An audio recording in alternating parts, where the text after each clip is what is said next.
What happens when a millionaire CEO watches one of his own salesmen treat a poor-looking guest like garbage? Isaiah Norwood didn't build the company, but he sure as hell was going to protect it. His father had started the 11-store furniture chain back in the early 80s, grinding it out piece by piece. When his dad passed 2 years ago, Isaiah took over. The company was doing fine on paper. Sales were steady, stores were clean, margins were decent. But Isaiah didn't like what he saw in the latest customer reviews. Not big stuff, just little things. Cold service, poor follow-ups, a few nasty comments about specific locations. Something's off, he had told his assistant last week. Numbers don't always tell the truth. So, Isaiah made a decision. He picked Store 6 in a mid-sized city in Missouri. It wasn't the worst performing store, but it had seen a dip in customer satisfaction over the last 6 months. He'd never met the staff there. Most of the hires came after his father passed. The only people who'd seen him were the managers at corporate meetings, and even then, he rarely spoke. He grew out his beard for the last few weeks, let his hair go a little messy, and threw on a faded flannel, jeans with a hole at the knee, and boots worn at the heel. To complete the look, he dirtied his hands with a bit of engine grease. He looked like a guy who just came from a busted pickup and was thinking about buying a used couch. He walked into the store at noon on a Tuesday. The place looked decent, clean floors, music playing, nice layout. But within 5 minutes, he felt it. A weird energy. Staff leaned on counters, barely moving. One of the salesmen, a tall guy with slick hair and a perfect white smile, glanced Isaiah's way, then turned around without saying a word. Isaiah paused by a brown leather sectional, sat down on it, looked around. No one came over. Nothing. The first person to speak to him was a young woman, maybe mid-20s, with a notepad in her hand and a badge that said Mira Weller Sales Assistant. She smiled warmly. "Hey there. Looking for anything in particular?" Isaiah nodded. "Thinking about a sofa. Something that won't fall apart in a year." "I hear that," she chuckled. "You want something firm or soft, and do you have pets? Kids, I can walk you through the ones that hold up best." She wasn't pushy, just honest. Isaiah liked her instantly, then came the moment that made his blood boil. An older man, probably in his late 60s, walked in. Torn coat, dusty jeans, shoes barely holding together. He shuffled near the recliners. The slick-haired salesman, his name tag said Tyler, looked at him, rolled his eyes, and muttered, "Here we go." Isaiah heard it. So did Mira. She flinched. The older man walked up to a recliner and gently touched the armrest. Tyler didn't move. The man looked around, clearly unsure. He caught Isaiah's eye and gave a small nod. Isaiah nodded back. Then came the worst part. The man walked over to Tyler, cleared his throat, and asked, "Excuse me, sir. Can you tell me the price on that brown recliner?" Tyler didn't even look up from his phone. "It's not in your price range, man. Just a heads up," he said flatly. The older man blinked. Okay, I just wanted to know. It's over $1,000. We got cheaper stuff way in the back, but I doubt we do payment plans on scratch and dents." Isaiah stood frozen. The man's shoulders slumped and he gave a soft, "Thanks anyway." Before walking toward the door, Isaiah stepped forward. "You sure about that?" he asked Tyler, his voice low. Tyler looked up. You sure that man can't afford it?" Tyler shrugged. "Come on, man, you can kinda tell, right? You work retail long enough, you know who's buying and who's wasting time." Mira stepped in. "That's not how we relax, Mira," Tyler cut her off. "I didn't say anything rude. I just saved us all time." Isaiah's hands balled into fists. He looked to Mira. "Could you go check on that man outside, please? Let him know someone actually gives a damn." She nodded and hurried out. Tyler raised an eyebrow. "You knew or something? You don't talk much." Isaiah forced a smile. "Yeah, you could say that." And then, as if the universe had a sense of justice, Mira returned with the old man and said, "He's actually looking to furnish his whole living room. Just sold his house and moved into a new place. He's got cash in hand." Tyler blinked. "Oh. Well, I didn't mean," Isaiah interrupted. "What's your manager's name?" Mike, he's in the back." "Cool," Isaiah nodded. "I think I'll go have a word with him. You stay here." Tyler chuckled nervously. You don't need to do that. Isaiah's voice dropped. I really do. He walked to the back. Manager's office was small. A man in his 40s wearing a gray polo sat at a desk. He looked up as Isaiah entered. Can I help you? Isaiah closed the door behind him. Yeah, I'm Isaiah Norwood. Mike blinked. Sorry, wait. The Isaiah Norwood, in the flesh. Mike turned red. Oh, sir, I didn't know you were coming. Isaiah waved it off. Doesn't matter, I'm not here for a show. I've been undercover for the last hour. One of your guys just treated a guest like trash because of how he looked. Mike's eyes widened. What? Who? Tyler, tall, dark hair, acts like he owns the place. Mike rubbed his temple. We've had issues, nothing this clear though.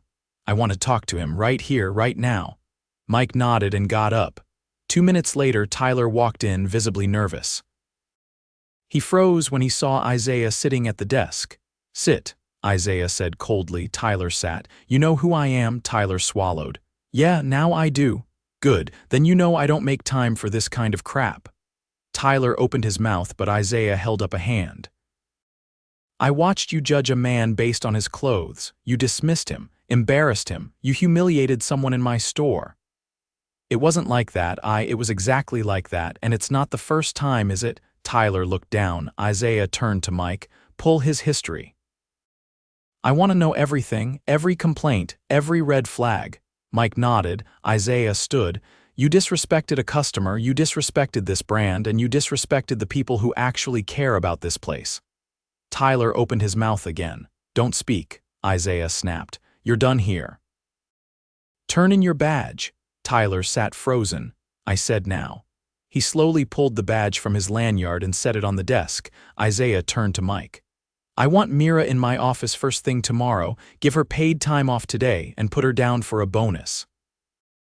She treated people like people. Mike nodded again, stunned. Isaiah looked back at Tyler, who still hadn't moved. Get up and get out. Isaiah sat alone in the dim break room, a chipped mug of stale coffee in front of him.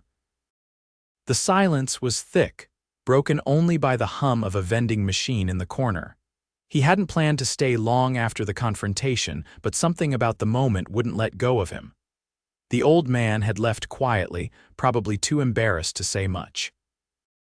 Mira had walked him out and returned only briefly to say he'd thanked her and didn't want to make a scene. The door creaked open. Mira stepped in, still in her uniform, her notepad tucked under her arm. I thought Mike said I could head home, she said cautiously. Isaiah looked up.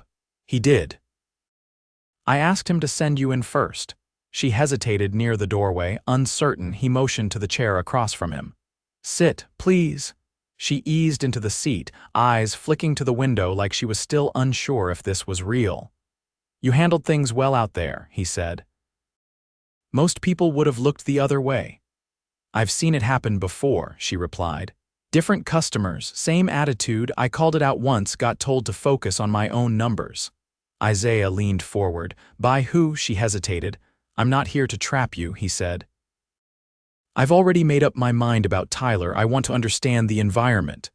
Mike's not a bad guy, she said carefully, but he lets things slide, especially when it's someone who sells well. Tyler pushed product, didn't matter how. Isaiah nodded slowly. What about the rest of the staff? She glanced toward the hallway.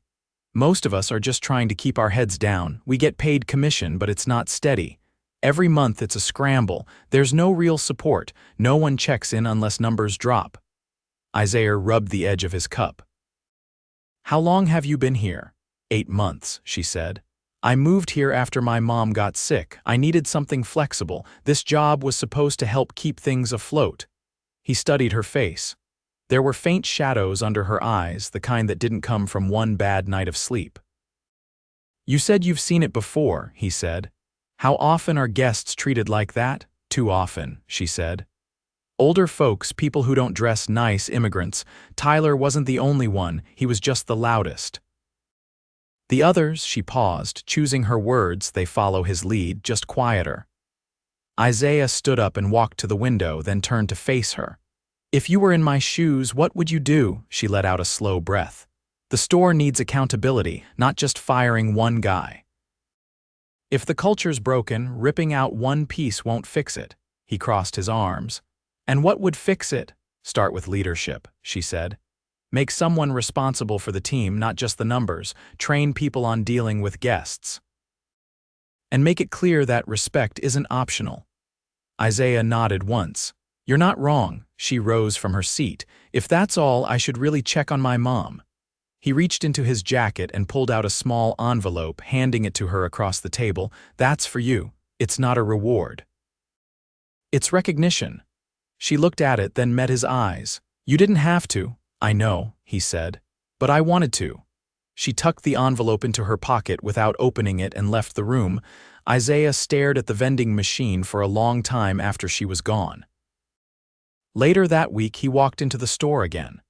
This time, no disguise, no flannel, no dirt smeared on his hands, just a navy blazer and crisp slacks. The kind of look that made people stand up straighter when you entered a room. He didn't want that. But he needed it today. Mike was already waiting in the office, his laptop open, a legal pad filled with scribbles beside him. I pulled the records you asked for, Mike started. Tyler had 4 complaints from customers over the past year, nothing formal, just notes in the call logs. Isaiah sat across from him. And internal, one write-up, Mike admitted. Late for a shift, that's it. Because no one wanted to document what actually mattered, Isaiah said. Mike nodded stiffly. I think people got used to letting it slide. Isaiah leaned back. That stops now. What do you want to change? Mike asked. Isaiah didn't speak at first. He looked out the window at the showroom floor where a young couple browsed side tables. No one had approached them yet. I'm pulling this store out of the standard rotation, he said. We're piloting something new. Mike raised an eyebrow. Like what? No more commission-only pay. Everyone gets a base salary starting next month. Performance bonuses stay, but culture matters. You treat people well, you stay. You cut corners, you're gone. Mike looked down at his notepad. That's going to shake people. That's the point. Isaiah stood. Also, I'm bringing in someone to help realign the team, someone who knows what it means to lead from the floor. Mike blinked. Who? Isaiah smiled faintly. Mira, effective immediately, she's the new floor lead. Temporary title for now, permanent if she earns it. Mike's jaw twitched. Some of the staff won't like that. They don't have to, Isaiah said. They just have to get used to it. He walked out of the office without waiting for a response. Down on the floor, Mira was organizing a set of throw pillows near a clearance sofa. She looked up as Isaiah approached. He handed her a small card. Your new role starts today. Floor lead. You'll report directly to me for the next 60 days. Her mouth opened slightly. Are you serious? Dead serious, he said. You've got instincts most people take years to develop. I'm not wasting them. She held the card, staring at it like it might vanish. You'll get a pay bump, full benefits, and authority to correct behavior on the floor, Isaiah added. Mike's aware. I don't know what to say. Don't say anything yet, he said. Just show me I was right. She exhaled through her nose and nodded once. Isaiah stepped to the side as a pair of salesmen passed. He watched them glance at Mira, then at each other. Good. Let them know the ground was shifting. Isaiah didn't stay long that day. He walked the floor once, spoke to a few customers, listened more than he talked. The energy was different. Uneasy, but not panicked. Like a current had changed direction, and no one was sure whether to follow it or brace against it. Back at headquarters, Isaiah drafted a memo that would go out company-wide. It wasn't long, just enough to say that things were changing. That leadership wasn't just about numbers. That every guest mattered, and that the next time someone was treated like they didn't belong, it wouldn't be handled quietly. He ended the note with 2 words, "We're watching." Then he closed his laptop, leaned back in his chair, and let the silence settle in. Not the kind from a forgotten break room, the kind that comes right before everything starts to change. Rain tapped lightly against the showroom's front windows as Isaiah returned 12 days later, unannounced. He wore no disguise this time, just a dark wool coat and a calm expression. The lot was half full, the kind of turnout he expected on a Wednesday morning. He stood just inside the entrance for a moment, scanning the floor. Mira was speaking to a customer near the back, gesturing toward a love seat. She didn't see him yet. To her left, a short woman with tightly braided hair stood next to a tablet stand, inputting product codes. Her name tag reads Sasha. Two more associates were tidying end tables, one of them clearly new, still glancing nervously toward more experienced staff between tasks. Isaiah stepped past a row of bookshelves and approached Mike, who stood near the clearance section with a clipboard. "Morning," Isaiah said. Mike turned quickly. "Didn't expect you today, I know." Mike lowered the clipboard. "You here to check progress?" "I'm here because I want to see how people act when they don't know they're being watched." Mike nodded slowly. "It's been different, some pushback, but Mira's held her ground. Anyone walk out? 2 salespeople resigned last week. Said the new structure wasn't worth it. One of them asked if we'd gone soft." Isaiah looked toward the front register. "You replaced them yet?" "Working on it. Mira suggested we shift one of the stockroom guys up front temporarily. Said he's great with people, just never got the chance." "Name?" "Carlos." Isaiah glanced toward the warehouse door. "Have him come out." Mike radioed him, and a few minutes later, a wiry man in his early 30s stepped onto the floor, wiping his hands on a cloth. His posture was rigid, like he wasn't sure if he was in trouble. "You're Carlos?" Isaiah asked. "Yes, sir." Isaiah motioned toward the nearby recliners. "Walk with me." Carlos followed, glancing briefly at Mike, who gave a subtle nod. Isaiah stopped beside a high-backed chair and faced him. "I heard you've been stepping up." Carlos shifted his weight. "I'm trying. I've never done sales before, but I know the products. I've moved every piece of furniture in this place." "What's different about talking to customers?" Carlos hesitated. "It's not just about knowing the item. You have to understand what people need, not just what they say. Mira's been helping with that part." Isaiah studied him. "You like it out here?" Carlos gave a half smile. "I didn't think I would, but yeah, it feels like I'm part of the store now, not just the back of it." Isaiah nodded once. "Keep learning. Mira's instincts are strong. If she thinks you're ready, I'll listen." Carlos straightened. "Thank you." Isaiah walked away without another word, heading toward the corner office space that overlooked the floor. It was small but had a window facing the entrance. He watched Mira wrap up with a couple, shaking their hands before walking them toward the checkout counter. She joined him 10 minutes later, stepping into the office without knocking. "I figured you'd show up eventually," she said. "You settling in?" "I'm adjusting." "Some people don't like taking direction from someone they used to ignore. You managing it?" "I'm not here to be liked. I'm here to do the job." Isaiah turned toward her. "What are you doing differently?" "I started with the schedule. I stopped giving the best shifts to whoever had the highest sales. Now it rotates. Everyone gets weekend time, but no one gets stuck with all of it. Pushback from the ones who thought their numbers bought them immunity, but the new hires are responding well. They're asking questions, getting involved. "What about the customers?" Mira's jaw tightened slightly. "We had a bad moment last Friday. A woman came in with her son. She asked about a financing plan. One of the older reps rolled his eyes and told her to read the brochure." Isaiah held her gaze. "How'd you handle it?" I walked over, answered her question myself, and then pulled him into the back. I didn't yell, I just asked him to explain his tone to me. He couldn't. He's still here. For now, but I'm watching. Isaiah sat on the edge of the desk. "I want to know what you see that I don't. You've got eyes on the ground. What's missing?" Mira stepped closer to the window. "We don't have a training system. Every new hire just shadows someone and picks up habits, good or bad. There's no standard. What would you put in place?" 2 weeks of structured onboarding, she said. "Not just memorizing product info, situational training, customer types, conflict resolution, what to do when someone's upset or unsure." Isaiah nodded. "Write up a draft."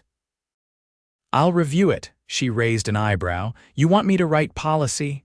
"I want the people closest to the work making the rules, not just the ones in offices."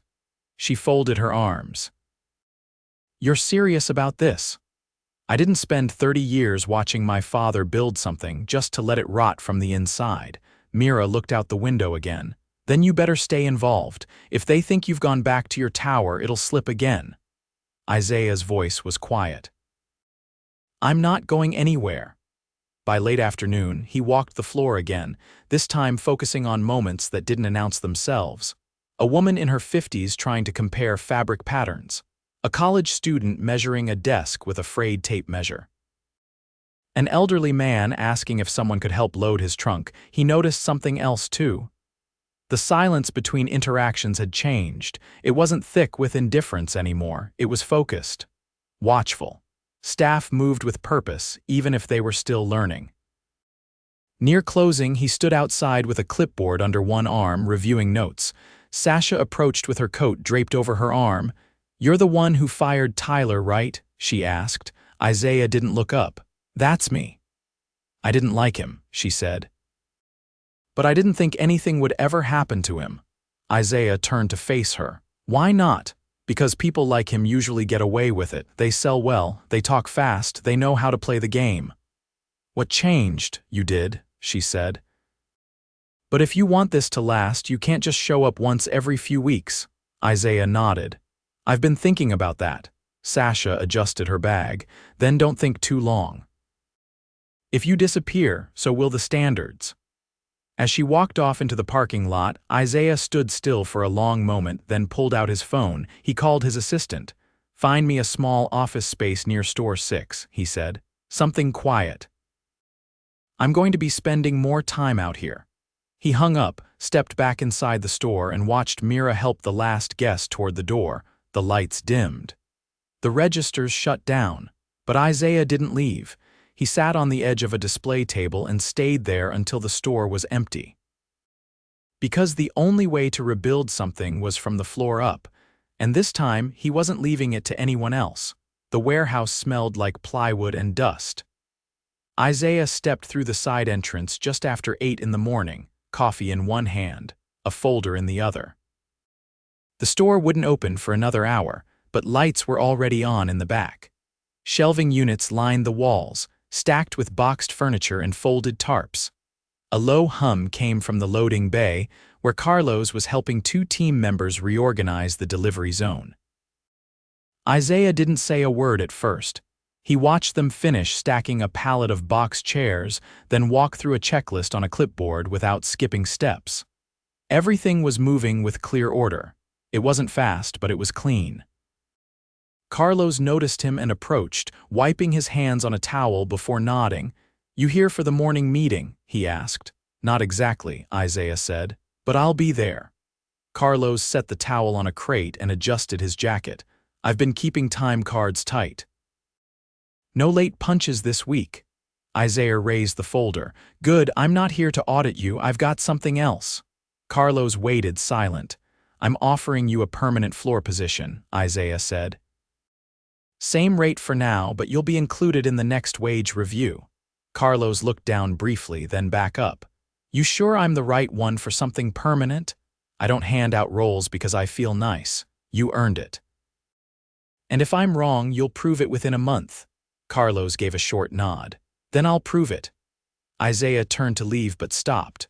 "One more thing. I'm assigning you to work under Mira on the new hire onboarding program. You'll be the systems guy." Carlos blinked. "I've never built anything like that." "You don't need to. I want you to make sure nothing gets missed on the logistics side. Stock flow, inventory tags, labeling errors. Let Mira handle the people, you handle the process." Carlos scratched his chin. "I can do that." Isaiah left the warehouse and entered the main floor through a side hallway. The lights were still warming up overhead, casting a soft orange hue across the furniture. Mira was already by the front desk, reviewing a printed schedule with Sasha and one of the newer hires, a quiet man named Deshaun who was still learning the floor plan. Isaiah waited until the conversation wrapped before stepping closer. "I want a staff meeting in 20 minutes, he said to Mira. She looked up from the schedule. "All departments, everyone who's here, pull whoever's available, we'll do it in the lounge area." She nodded and turned without a word, already moving. By 8:30, 9 employees stood near the lounge display, most of them holding coffees or leaning casually against armrests. Isaiah stood at the center. No podium, no clipboard. Just his coat hung on the back of a nearby chair and his sleeves rolled to the elbows. "I won't keep you long," he started. "I know mornings are for setup, but I need to say something before this store moves any further." He looked around the group, meeting eyes one by one. "We've made changes. Some of them were uncomfortable. Some of you probably didn't agree with them. That's fine. Disagreement isn't a problem. Complacency is." A few nodded, but most listened quietly. The culture of this store was off. I saw it with my own eyes. I watched someone get dismissed by a staff member because of how he dressed. I watched others look the other way. And I know that wasn't a one-time thing. No one spoke, but a few glanced at each other. "I'm not interested in punishing people," Isaiah continued. "I'm interested in preventing the kind of rot that kills places like this from the inside. And that means responsibility lives on this floor, not just in the office upstairs." He gestured toward Mira. "This is your floor lead. She doesn't need to remind you of that, her work does. If you're not learning something from her every week, you're not paying attention." He turned slightly. "Carlos is joining the floor full-time. He'll also be building the systems that keep this place from slipping back into habits we've already outgrown." Carlos gave a quiet nod, but didn't speak. Isaiah stepped forward slightly. "We're not just selling furniture. We're shaping the last impression people have before they walk back into their homes. That matters. If you think that sounds soft, you're in the wrong business." He paused. "I'll be on site 2 days a week moving forward. Not to hover, to understand. If you've got something to say about how this place runs, say it directly. I don't reward silence." With that, he stepped back. "Get to work." The group dispersed slowly, a few lingering near each other to whisper or trade glances. Mira didn't stick around. She was already back near the textiles, checking SKU tags and signaling Deshawn to follow her. Isaiah spent the rest of the morning in the small corner office, reviewing vendor reports with a regional analyst he'd flown in the night before. But just before noon, he stepped back onto the floor. 2 women were looking at dining sets near the windows. One wore worn boots and a faded coat. The other had a clipboard in hand and was asking about delivery options. Isaiah stayed back and watched as Sasha approached them. No hesitation, no side glances, just direct engagement. She answered questions clearly, walked them through fabric warranties, and even pulled a measuring tape from her apron to check table dimensions. Isaiah waited until they finished and then approached her as she returned to the counter. "You've got good instincts," he said. Sasha shrugged. "Still learning." "I want to try something," Isaiah said. "Next month we're hosting a customer roundtable. I want existing staff to sit in. Listen to what people really say about their experience here. You interested?" She tilted her head. "You mean like feedback?" "I mean like honesty." "The kind people don't put in surveys," she nodded. "Yeah, I'll sit in." Isaiah stepped back. "Good, you'll be leading the follow-up group." She blinked. "Wait, what?" "Don't worry, I'll prep you. You've got a good read on people." "I want to see what you do with it." Before she could respond, he turned and walked away.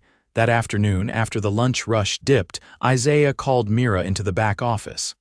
She closed the door behind her and sat without being asked. "I've got a proposal," he said. "There's another store 3 counties over. Bigger footprint. Rougher numbers. You think you're ready to take what we've done here and help them do the same?" She looked at him, quiet for a long moment. "You want me to leave this store, not permanently, just for a rotation. 60 days. You'll go in, assess, and write a report. You'll have full authority to make structural adjustments." She didn't answer right away. "I'm not interested in promoting you out of the field," he said, "but I need someone who knows what real correction looks like." She leaned back slightly. "You think they'll listen to someone from another branch?" "They'll listen," he said, "or they won't last." She gave a slow nod. "Let me finish what I started here," she said. "Give me 1 more week, then I'll go." Isaiah stood. "Fair enough." That evening, as the last customers filtered out and the staff started closing down registers, Isaiah walked the floor one final time. He didn't stop to talk, he didn't inspect, He just watched. People moved with intention. No one stood idle, no one whispered behind backs. The air was sharper, not tense, just focused, and for once it didn't feel like he was waiting for something to go wrong. He stood near the exit as the lights dimmed, coat draped over one arm, and watched Mira lock the front doors. She turned and walked past him, nodding once without breaking stride. He didn't need a thank you, he didn't need applause, he just needed the work to keep moving. And this time it finally was.